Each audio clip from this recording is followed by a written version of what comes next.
দর্শক, আমেরিকার পররাষ্ট্রমন্ত্রী মার্কো রুবিওর ভারত সফর আলোচনা যখন চলছে, ঠিক সেই মুহূর্তে সেই আলোচনার মাঝে নতুন আলোচনার জন্ম দিয়েছেন আমেরিকার প্রেসিডেন্ট ডোনাল্ড ট্রাম্প।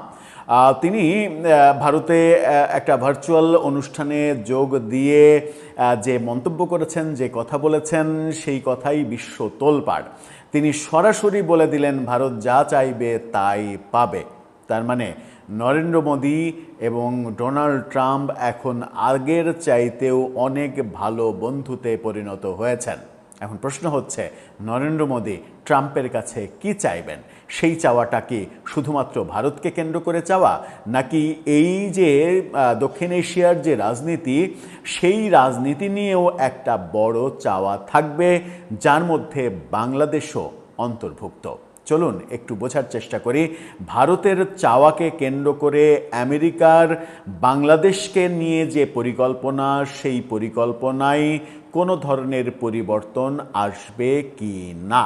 বলছিলাম ডোনাল্ড ট্রাম্পের বক্তব্য। ডোনাল্ড ট্রাম্প রীতিমতো বোমা ফাটিয়েছেন। মার্কো রুবিও যখন ভারত সফর করছেন, ঠিক সেই মুহূর্তে এই বোমাটা ফাটিয়ে তাক লাগিয়ে দিয়েছেন। কি বলছে সমকালের এই শিরোনামটা দেখে নিন। সেখানে বলছে যে ভারত যা চাইবে তাই পাবে। বাংলাদেশের সমস্ত গণমাধ্যমের মানে রিপোর্ট এটা, এবং ভারতীয় বেশিরভাগ গণমাধ্যমেরই শিরোনাম এটা। এভাবেই তারা উপস্থাপন করছে এবং খবরটা তাই, হুবহু তিনি সেটাই বলেছেন। সেখানে বলা হচ্ছে যে যুক্তরাষ্ট্রের স্বাধীনতার ঘোষণার 250তম বার্ষিকী উপলক্ষে দিল্লিতে আয়োজিত এক অনুষ্ঠানে ফোনে সরাসরি যুক্ত হয়ে ভারতের প্রধানমন্ত্রী নরেন্দ্র মোদীর প্রশংসা করেছেন ডোনাল্ড ট্রাম্প। তিনি নিজেকে মোদীর বড় ভক্ত উল্লেখ করে বলেছেন, ভারত যা চাইবে তাই পাবে। গত রাতে আয়োজিত অনুষ্ঠানে উপস্থিত ছিলেন মার্কিন পররাষ্ট্রমন্ত্রী মার্কো রুবিও, যার কথা বললাম যে তিনি ভারত সফর করছেন, এবং ভারতে যুক্তরাষ্ট্রের দূত সার্জিও গোর তাদের পেছনে স্থাপিত বিশাল পর্দায় ফোনের মাধ্যমে বক্তব্য দেন ট্রাম্প। ট্রাম্প বলেন, সার্জিও, আপনাকে আমাদের দেশের প্রতিনিধিত্ব করতে হবে, তবে আমি সবার প্রতি শুভেচ্ছা জানাতে চাই। আমি প্রধানমন্ত্রীকে ভালোবাসি, মোদী অসাধারণ, তিনি আমার বন্ধু। ট্রাম্প বলেছেন, ভারত ও যুক্তরাষ্ট্রের সম্পর্ক এখন আগের যে কোনো সময়ের চেয়ে ঘনিষ্ঠ। তিনি আরও বলেন, ভারত আমাদের ওপরে শতভাগ ভরসা রাখতে পারে। ভারতের যদি কোনো সহায়তা দরকার হয়, তারা জানে কোথায় ফোন করতে হবে। ভারত যা চাইবে তাই পাবে। নিজ দেশের অর্থনীতি এবং শেয়ার বাজারের প্রশংসা করে ট্রাম্প অনেক কথা বলেছেন। একই সঙ্গে তিনি মার্কো রুবিওকে যুক্তরাষ্ট্রের ইতিহাসের সেরা পররাষ্ট্রমন্ত্রী হিসেবেও উল্লেখ করেছেন। অনুষ্ঠানে ভারতের প্রধানমন্ত্রী নরেন্দ্র মোদীকে শুভেচ্ছা জানান ট্রাম্প। এছাড়া মার্কিন দূত সার্জিও গোর প্রধানমন্ত্রী মোদীকে ভবিষ্যতে হোয়াইট হাউস সফরের আমন্ত্রণও জানান। তার মানে সম্পর্কটা আগে যে ফাটল ধরেছিল, সেই ফাটল সম্পর্কটা এবার আনুষ্ঠানিকভাবে প্রকাশ্যে জোড়া লাগার ঘটনা দেখলাম। এখন প্রশ্ন যেটা শুরু করেছিলাম, যে এই যে যা চাইবে তাই পাবে, এই প্রেক্ষাপটে দাঁড়িয়ে আমরা ভারত আমেরিকার চুক্তি এগুলোও দেখছি, বিভিন্ন বাণিজ্যিক চুক্তি হচ্ছে, সেই ব্যাপারে আনন্দবাজার সহ বিভিন্ন গণমাধ্যম তাদের কথা বলছে। এখন ভারত চাইবেটা কি? ভারত কি শুধু নিজেদের ব্যবসা বাণিজ্য, নিজেদের আন্তঃসম্পর্ক দুই দেশের সেই ব্যাপারগুলোই চাইবে, নাকি দক্ষিণ এশিয়ার রাজনীতি কন্ট্রোল করতে চাইবে ভারত? এটা একটা বড় ব্যাপার। কারণ হচ্ছে যে সম্প্রতি ডোনাল্ড ট্রাম্পের চীন সফরকে কেন্দ্র করে ভারতের একটা উদ্বেগ তৈরি হয়েছিল। মার্কো রুবিও সফর করার পরে সেই উদ্বেগটা কিছুটা হয়তো কেটেছে। ডোনাল্ড ট্রাম্পের আজকের এই বক্তব্য, অর্থাৎ গত রাতের এই বক্তব্য, নতুন করে আবার মানে কি বলবো, যে সম্পর্কের যে আগুন, সেই আগুনে নতুন করে ঘি ঢেলেছে। এরকম একটা পরিস্থিতিতে ভারত অবশ্যই চাইবে যে এই অঞ্চলে চীন পরাশক্তি হয়ে উঠছে, সেই প্রভাবটা যেন চীন খুব বেশি বিস্তার করতে না পারে, ভারতের প্রভাবটা যেন তৈরি হয়। এবং ভারতের প্রভাব তৈরি হওয়ার পেছনে যদি আমেরিকা ভূমিকা রাখে, তাহলে সেটা ভারতের জন্য অনেক সহজতর হবে। সাম্প্রতিক সময়ে পাকিস্তানের সঙ্গেও আমেরিকার খুব ভালো সম্পর্ক, এই ব্যাপার নিয়েও ভারতের উদ্বেগ রয়েছে।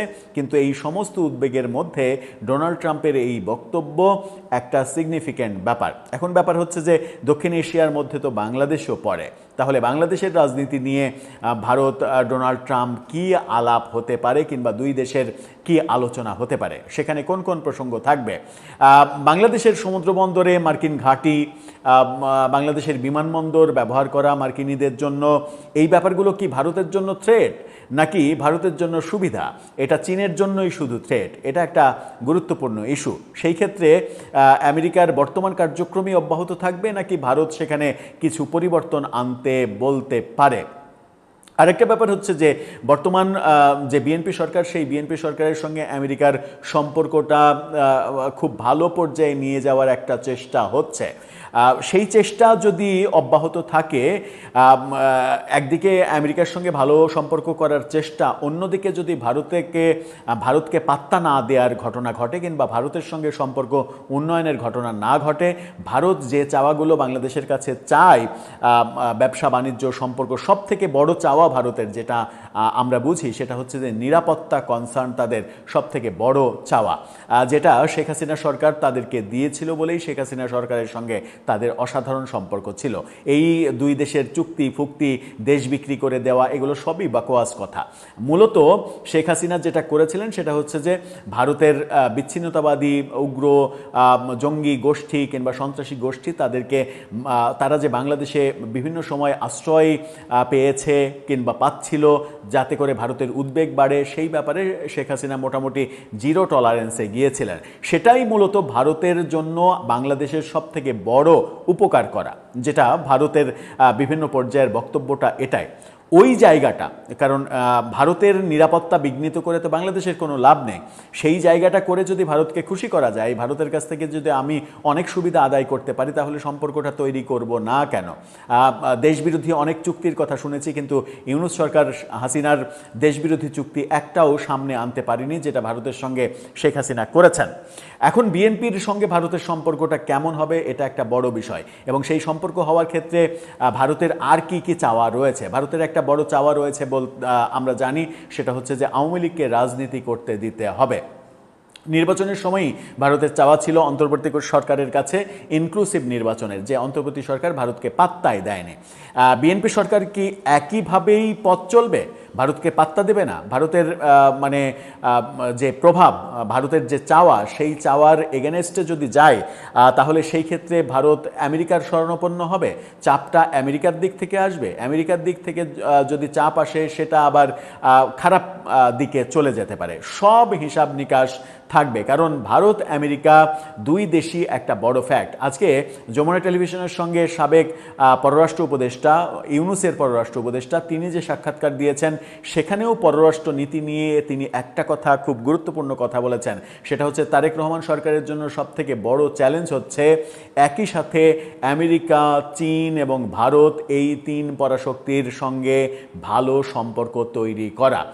অর্থাৎ কূটনীতিটা এরকম হবে যে আমি সবার সঙ্গে বন্ধুত্ব চাই, কিন্তু কারো দিকে ঝুঁকে পড়ব না, কারো একলার হব না, আমি সবার হব কৌশলে, যেন কেউ চূড়ান্ত রকমের মাইন্ড না করে। সেই কৌশলে বিএনপি সরকার কতটা সফল হয়, সেটা একটা গুরুত্বপূর্ণ বিষয়। আন্তর্জাতিক চাপ, শেখ হাসিনার ফেরার ইঙ্গিত, 15 আগস্টের আগে তার ফিরতে চাওয়া, ফিরলে তিনি যথাযথ আইনি অধিকার পাবেন কিনা, সেগুলো দেয়া হবে কিনা, সেই প্রশ্নগুলো রয়েছে। আওয়ামী লীগকে নির্বাহী আদেশে নিষিদ্ধ আর কতদিন করে রাখা হবে, সেই ব্যাপার রয়েছে। সাবেক পররাষ্ট্র উপদেষ্টা তৌহিদ হোসেন যখন বলছেন যে আগামী নির্বাচনে আওয়ামী লীগ নির্বাচনে অংশগ্রহণ করবে এবং তারা ফিরে আসবে, এরকম বক্তব্য যখন দিচ্ছেন, তখন এই ব্যাপারগুলো বাংলাদেশের রাজনীতিতে নিষিদ্ধ করা, বাইরে রাখা, একা একা নির্বাচন করা, আমি ডামির নির্বাচন, এই যে ট্র্যাডিশনগুলো হয়ে যাচ্ছে, এই ট্র্যাডিশনের ক্ষেত্রে আন্তর্জাতিক একটা বড় চাপ রয়েছে এবং ভারতেরও একটা বড় চাপ রয়েছে। এই ব্যাপারগুলো কতটা মিনিমাইজ করে, কতটা ঠিকঠাক করে আলোচনা করে সমঝোতার মাধ্যমে বিএনপি সরকার করতে চায় কিংবা করতে পারে, সেটাই দেখার বিষয়। এখন প্রশ্ন হচ্ছে, যে প্রশ্ন দিয়ে শুরু করেছিলাম, ভারত আমেরিকার কাছে চাইবেটা কি? এই খবরটা প্রকাশিত হওয়ার পরে আমরা আওয়ামী অ্যাক্টিভিস্টদের মধ্যে এক ধরনের উল্লাস লক্ষ্য করছে। মানে উল্লাসটা এরকম, জো বাইডেনের জো বাইডেনের দলের নির্বাচনে হারার পরে, ডোনাল্ড ট্রাম্প জেতার পরে আওয়ামী লীগের এক ধরনের প্রত্যাশা তৈরি হয়েছিল ডোনাল্ড ট্রাম্প এবার বোধহয় শেখ হাসিনাকে বাংলাদেশে ফেরত নিয়ে আসবেন, শেখ হাসিনা এই বুঝি ফিরল, কিন্তু সেটা হয়নি। বাস্তবতা আমরা উল্টে যেতে দেখেছি। এখন আবার যখন নরেন্দ্র মোদী যা চাইবেন ট্রাম্পের কাছে তাই পাবেন, এই ব্যাপারটা ঘটছে, তখন আবারও এক ধরনের আশা দেখছেন তারা যে নরেন্দ্র মোদীর চাওয়ার মধ্যে অন্যতম একটা চাওয়া হয়তো থাকবে শেখ হাসিনাকে বাংলাদেশের রাজনীতিতে পুনর্বাসন করা। সত্যিই কি সেটা হবে? নরেন্দ্র মোদী সেটা করবেন? নরেন্দ্র মোদী সেটা করলে তার লাভ কতটুকু হবে, ক্ষতি কতটুকু হবে? নরেন্দ্র মোদী ভারতের লস করে নিশ্চয়ই কোনো কাজ করবেন না। শেখ হাসিনাকে বাংলাদেশের রাজনীতিতে পুনর্বাসিত করলে নরেন্দ্র মোদী এবং ভারতের কোনো লাভ আছে কি? এই উত্তরগুলো সামনে হয়তো অনেক বেশি আলোচনা হবে এবং অনেক বেশি প্রাসঙ্গিক হয়ে উঠবে। দর্শক, আপনার কাছে কি মনে হয়? আপনার মতামত জানিয়ে লিখতে পারেন আমাদের।